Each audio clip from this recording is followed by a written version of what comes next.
Okay, so when you initially put some of your liquids into a vial,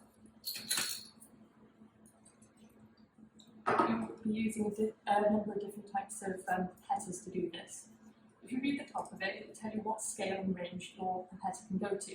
So I want to be pipetting 1 ml, so I'll take the pipette with the blue tip that has 100 to 1,000 microliters, remembering that 1,000 microliters is 1 milliliter. I'll then make sure that this is set to 100. If it needs to be adjusted, this one can just be freely rotated. You should never go above 100 though. With these type of pipettes, there's a locking system in place. So you pull the lock down and adjust it accordingly then, and put the lock back up to hold it.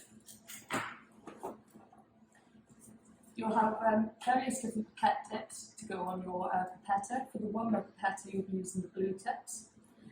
Push down firmly with the pipette onto one of the tips, making sure the tip stays on. Your pipette always needs to stay in this direction, never turn your pipette upside down, because liquid will go into your pipette and damage it. Take the reagent that you wish to pipette, making sure you've swilled it thoroughly first. With some samples you'll be using, they'll be in smaller tubes like Eppendorf's, and you'll use the vortexer to do this. So you simply take your sample, press down on the vortexer, and it pippettes the sample thoroughly. So you take your vial, pipette in a grip like this with your thumb over the button. There are 2 stops on your pipette. If you press down lightly, you'll feel the first resistance. That will be your first stop.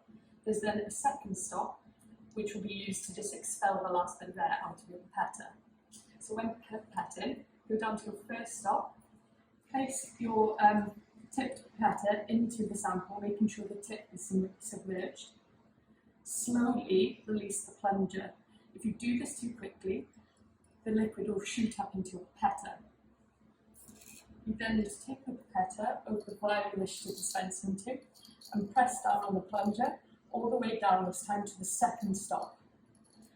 Remove your pipette from the vial, go over your yellow bin and press the ejector button with your thumb to remove the tip.